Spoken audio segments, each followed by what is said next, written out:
Si elle avait voulu faire la fierté de sa grand-mère, elle serait devenue chirurgienne. Mais comme Julie avait plus d'ambition, elle est devenue coiffeuse et entrepreneur. Et croyez-le, son service de réanimation capillaire connaît son lot de petits miracles. Bienvenue dans le Gigi Show, le podcast des coiffeurs solos qui veulent transformer leur salon en QG de liberté. Ici, on parle de vrai, de vécu et tout ce qui est possible quand on arrête de s'excuser d'avoir de l'ambition. Prêt ou prête à prendre ta place? En avant les seins! Hello, j'espère que vous allez bien. Je voulais commencer déjà vraiment par vous remercier pour vos réactions sous l'épisode précédent qui était sur l'investissement, le fait d'investir dans ces formations en conscience. Vous avez été très nombreux à réagir. Je pense que je ne suis pas la seule à avoir dû un petit peu ajuster ma vision de partir en formation. Et je pense que j'étais pas la seule aussi à prendre un peu les formations pour une colonie de vacances. Mais soyez sûr que j'ai pas l'intention non plus d'arrêter d'aller kiffer en formation, on est bien d'accord. En tout cas, merci à tous ceux qui notent le podcast sur Spotify et sur Apple Podcast. Et si vous n'êtes pas sur cette plateforme, faites-moi un simple DM pour me dire ce que vous avez pensé de l'épisode. Aujourd'hui, comme on est entre nous, on va pouvoir se parler franchement sur ce podcast. Et j'ai envie de vous raconter une histoire. Alors, imagine, t'arrives au salon ce matin. Tu pousses la porte, t'allumes les lumières, tu prépares ton petit set. Et t'es hyper excitée parce que dans l'agenda, tu vois que ta première cliente de 9h, c'est Vanessa.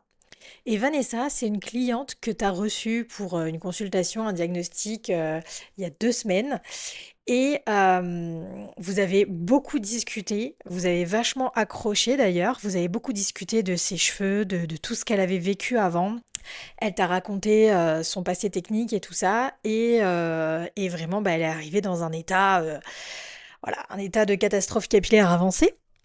Et du coup, tu lui as donné rendez-vous ce matin pour vraiment la grosse transformation. C'est-à-dire que vraiment, après votre rendez-vous qui a déjà duré peut-être une demi-heure, 1 heure même pour échanger parce que tu avais tellement à dire et tu avais vraiment envie de l'aider et de répondre à sa demande et puis en même temps de lui donner plein de conseils.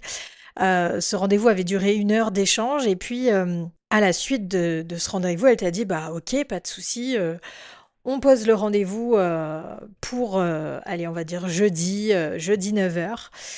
Et c'est parti pour la grosse transformation. Donc du coup, tu vois que c'est elle, dans ton agenda ce matin. T'as préparé tout ton set, t'as bossé un peu aussi en amont parce que comme c'est un cas technique, t'es allé ressortir un petit peu tes livrets de formation ou t'es allé regarder un peu au niveau de la colorimétrie, t'as commencé à faire des plans, tu t'es peut-être fait un tableau Pinterest sur les inspi de ce que tu voulais obtenir sur ses cheveux. Et du coup, comme tu veux vraiment avoir le temps de kiffer, tu vois, de kiffer faire ton balayage, de te mettre à fond dans ta méthode, dans tes placements, tu veux vraiment prendre le temps, tu vois, de bien bosser. En plus, elle a des cheveux longs, la photo Insta, tu la visualises déjà, elle va être trop canon et tout.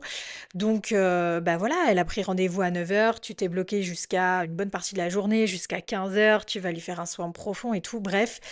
T'es contente de voir que c'est elle ce matin dans l'agenda parce que tu sais que tu vas kiffer ta journée. Et donc, il est 9h et personne. Du coup, tu te dis, c'est pas grave, de toute façon, je suis en centre-ville. Elle sait pas, elle a pas réussi à se garer, elle a pris un peu de retard, c'est pas grave. 9h10, personne. Mais c'est pas grave, ça arrive, ok, ça arrive. Elle a déposé ses enfants à l'école ce matin. C'était un peu le rush et tout. 9h10, quoi. 9h15, personne.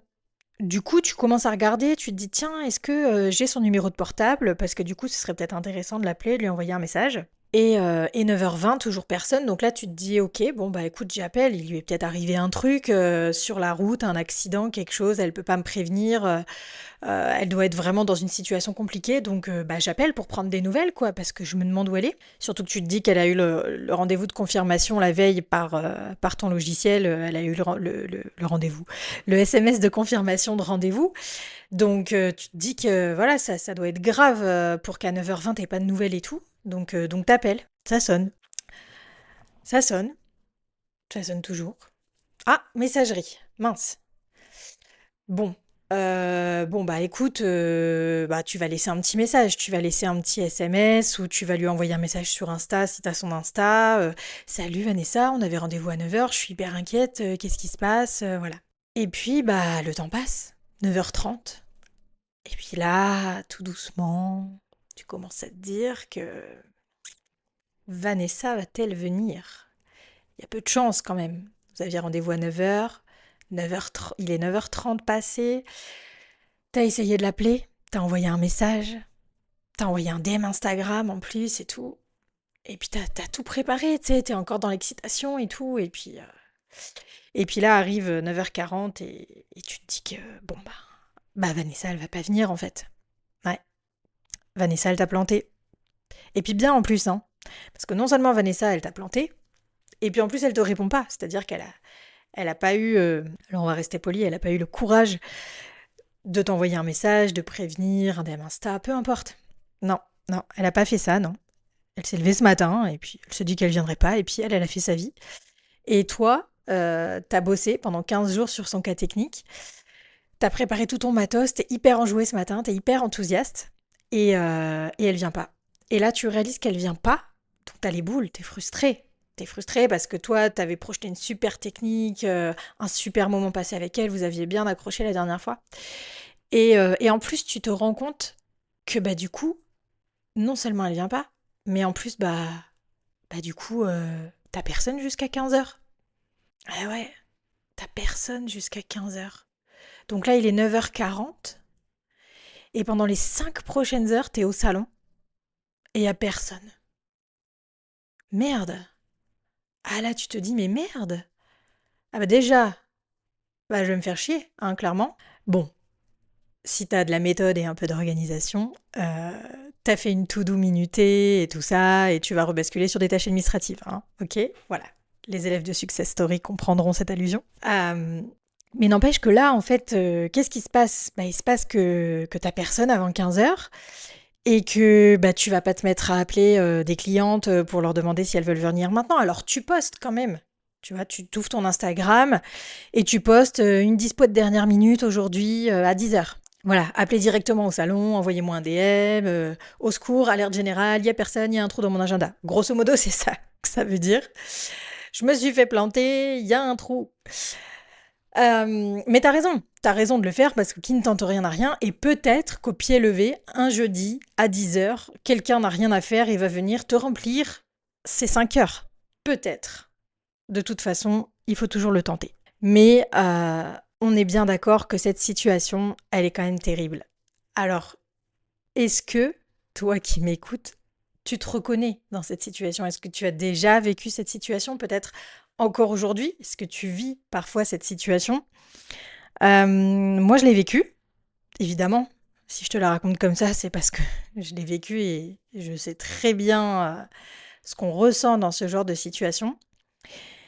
Et bah, on va commencer à se faire si tu veux bien, on va commencer par se faire un petit topo sur l'impact de cette situation. Donc clairement, là, on a affaire à un no-show, hein. On a affaire à une cliente complètement irrespectueuse qui t'a planté, qui a pas du tout valorisé l'engagement qu'elle prenait pour son rendez-vous, et voilà, et qui prend même pas la peine de te prévenir. Et enfin voilà, grosso modo, une cliente dont tu ne veux pas dans ton salon. On est d'accord? Moi non plus, je la veux pas.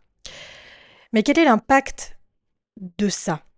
Bah, l'impact, c'est que 5 heures. Alors, je ne sais pas quel est ton taux horaire. As-tu calculé ton taux horaire d'ailleurs? Je ne sais pas quel est ton taux horaire, mais grosso modo, mon taux horaire est de 100 € à peu près. Donc 5 heures. Bon, je te laisse faire le calcul, hein, t'as pas besoin de moi. Imagine l'impact financier. Et puis au-delà de l'impact financier, l'impact pour le moral. Voilà, toi t'étais hyper enthousiaste, tu te retrouves avec un trou, tu te retrouves déçu, tu te retrouves blessé parce que bah, le courant était bien passé, t'as eu confiance, encore une fois, et t'es déçu, encore une fois. Et financièrement, c'est du chiffre qui rentre pas en fait. Parce que ce trou, il y a 2 semaines, quand elle a pris le rendez-vous, il aurait été comblé par n'importe qui d'autre qui aurait pu venir. Mais là, elle vient pas. Elle prend la place de quelqu'un d'autre. Elle prend 500 balles. Alors peut-être que ton taux horaire, il est à 30 balles ou 60 balles, peu importe. Mais elle prend la place de quelqu'un et il n'y a pas de chiffre d'affaires qui rentre. Et ça, tu vois, je trouve ça terrible. Alors, au-delà du comportement complètement irrespectueux et inadmissible de la cliente, mais bon, celle-là, on n'en parlera plus, de toute façon, on n'en veut plus. Au-delà de ça, l'impact financier est énorme parce que c'est une demi-journée de travail. Alors, une seule fois dans l'année, tu me diras, bon, ok, mais une fois par mois, une fois par semaine, imagine un petit peu tout le manque à gagner. Alors, il y a peut-être des gens qui ne seront pas dans la coiffure qui vont écouter ce podcast, mais imaginez. Et alors là, je parle des coiffeurs, mais je parle de n'importe quel prestataire de service. Je parle du médecin aussi, hein. Je parle du médecin, du dentiste, je parle je sais pas moi, je parle de l'esthéticienne, de la coiffeuse, de la masseuse, du kiné, voilà, de toutes ces personnes qui sont dans la prestation de service. Imaginez cette situation. Et ça, moi, vraiment, c'est quelque chose que je ne fais pas aux autres. Et donc, c'est quelque chose que je n'accepte absolument pas qu'on me fasse sous aucun prétexte. Donc, le no-show, parlons-en. Comment on fait pour contrer ça? Parce que clairement, on va pas, tu es d'accord avec moi, on va pas rééduquer les clientes. On ne peut pas contrôler l'engagement des gens. On n'a pas la responsabilité de leur engagement. Par contre, et c'est là où je vais un petit peu te donner ma vision sur cette histoire d'acompte. Par contre, nous sommes responsables de notre business.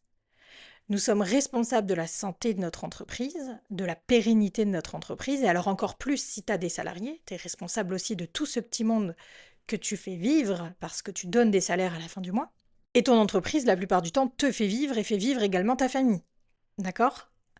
Donc, je te pose la question, peux-tu te permettre de laisser quelqu'un mettre en péril ton système, ton business, tes collaborateurs, ta famille, tes revenus, la pérennité de ton entreprise? Peux-tu laisser cette personne prendre ce pouvoir? Et là, tu vois, alors on peut se plaindre, hein, on pourrait passer des heures à se plaindre de Vanessa, de Camille, de Sophie, de toutes celles qui nous ont plantés ou qui arrivent avec du retard ou machin. On pourrait râler, on pourrait passer des coups de gueule, hein. Ah, les coups de gueule, on aime bien passer des coups de gueule.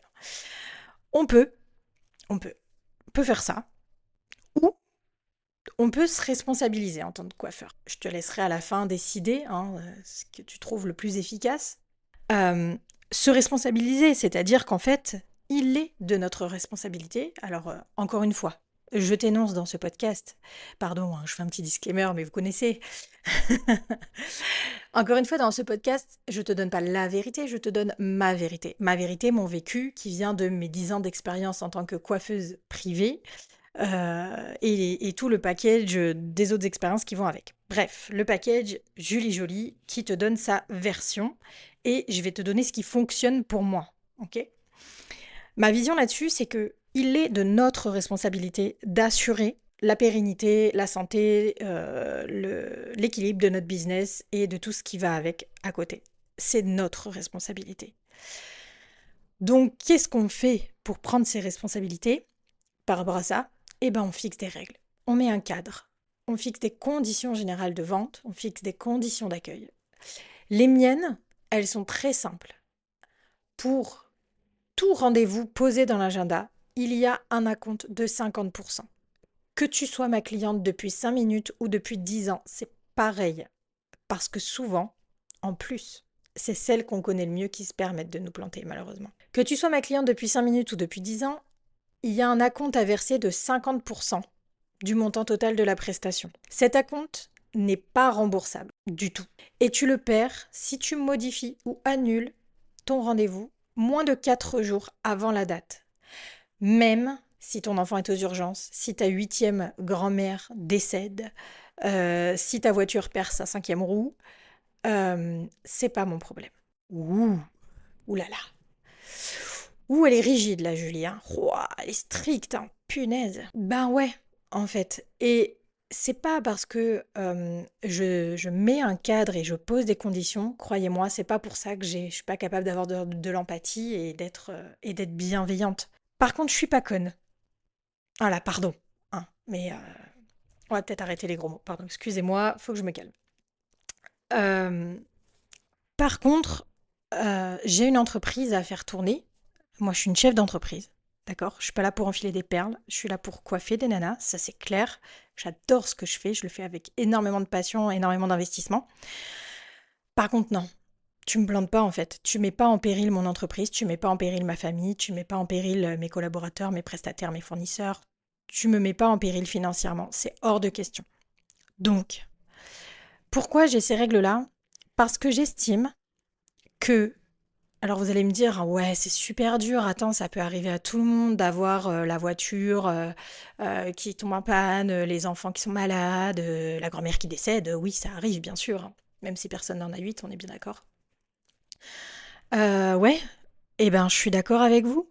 Je suis tout à fait d'accord avec vous et moi aussi ça pourrait m'arriver. Moi aussi ma grand-mère demain peut décéder, mes enfants peuvent avoir besoin d'aller aux urgences, ma voiture peut me planter. Mais j'estime que la cliente à qui ça arrive, je n'en suis pas responsable en fait. Et je ne peux pas porter la responsabilité de ce qui lui arrive à elle. Vous comprenez ce que je veux dire? C'est que demain, t'es ma cliente, t'as ta voiture qui tombe en panne. Pourquoi est-ce que ce serait à moi de payer, d'en payer le prix en fait, d'en payer la responsabilité en n'ayant pas d'argent qui rentre dans mon entreprise alors que c'est à toi que ça arrive. C'est ta voiture qui tombe en panne, c'est pas la mienne. Et je pense que ça, ceux qui ont du mal à le comprendre, c'est parce que on est actuellement dans un système où il y a des assurances pour tout et on prend le relais pour nous et on est assisté pour tout. On est assisté pour la santé, on est assisté pour le moindre accident sur notre voiture et tout ça. Quoique ça, c'est pas gratuit, je vous le rappelle. Rien de tout ça n'est gratuit. On le paye quelque part. N'oubliez pas. On le paye d'une manière ou d'une autre. Euh, mais je ne vois pas pourquoi, excusez-moi, hein, ou alors dites-moi, vraiment dites-moi, pourquoi ce serait à moi d'assumer le fait que elle ne peut pas se rendre à son rendez-vous alors que moi je suis là, moi je suis prête, le local est prêt, tout est prêt pour l'accueillir. On est là, on est prêt, on est taqué. Pourquoi est-ce que ce serait à moi d'assumer le fait qu'elle ne peut pas se rendre à mon rendez-vous? Pourquoi ce serait à moi d'assumer le fait que sa grand-mère à elle décède, le fait que son enfant à elle est malade? Je suis désolée, mais je ne vois pas pourquoi ce serait à moi d'assumer ça financièrement. Donc oui, il y a un acompte de 50% qui n'est pas remboursable et qui est perdu si tu modifies ou annules ton rendez-vous moins de 4 jours à l'avance. Parce que déjà, alors peut-être que si j'avais été dans un salon avec vitrine, le délai pour pouvoir reporter son rendez-vous, et chez moi il doit être reporté dans les 30 jours maximum, d'accord? On me la fait pas à l'envers en me disant oui, je le reporterai, on verra plus tard. Non, on verra pas plus tard. Tu le reportes maintenant si vraiment tu veux venir, soit c'est mort, c'est tout. On me balade pas tous les 3 mois à me dire non, mais en fait je reporte. Non. Parenthèse fermée. Euh, alors peut-être que vous êtes en train de vous dire, mais c'est terrible, du coup, les clientes, elles doivent plus en avoir et tout ça. Eh ben, figurez-vous que il y a aucun problème en fait. Et c'est ça que j'aimerais vous transmettre aujourd'hui. Je vais me calmer un petit peu, je vais prendre un ton plus doux maintenant. Je suis capable de comprendre ce qui arrive aux gens. Je suis capable de comprendre les imprévus, je suis capable de comprendre tout ça. Mais par contre, je dis non au fait d'assumer pour les autres ce qui leur arrive dans leur vie. Voilà, c'est tout ce que je dis. Je dis non à ça. Je dis que chacun prend ses responsabilités. Ma responsabilité, c'est d'être là. Et croyez-moi qu'en 10 ans, des journées de travail, j'en ai annulé extrêmement peu. Donc ma responsabilité, c'est d'être là. Et la responsabilité de la cliente, c'est d'être là. Chacun prend ses responsabilités. Et j'estime que quand elle verse un acompte de 50%, c'est 50-50. C'est parfaitement juste. C'est-à-dire que si elle ne vient pas, que c'était une prestation à 500 euros et qu'elle a versé 250 euros d'acompte, elle a perdu 250 euros et j'ai perdu les 250 euros qui restent. C'est parfaitement juste et équitable. Et bizarrement, depuis que j'ai mis ça en place, et vraiment croyez-moi, c'est ça que je veux vous transmettre aujourd'hui, parce que vraiment si ça a été possible pour moi, ça l'est pour vous. Bizarrement, quand j'ai mis ce système en place, plus de no-show. Je dois en avoir le dernier que j'ai eu, je vais vous le raconter, c'était l'année dernière, ou l'année d'avant peut-être même. Non, l'année dernière, je venais d'arriver dans le local, une cliente qui vient en consultation pour des extensions, qui verse son acompte pour des extensions. Donc moi je commande la matière première et tout. Et elle ne s'est jamais pointée à son rendez-vous. Jamais. Et moi, je m'en foutais.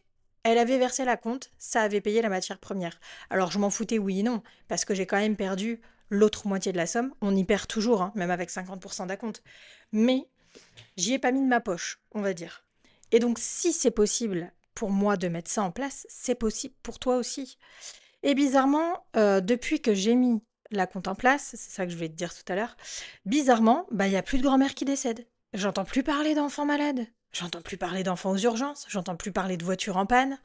Bizarrement, bah, je sais pas, il s'est passé un truc, mes clientes ont un bon karma, peut-être, mais bizarrement, plus personne n'est malade, plus personne ne tombe en panne, plus personne décède.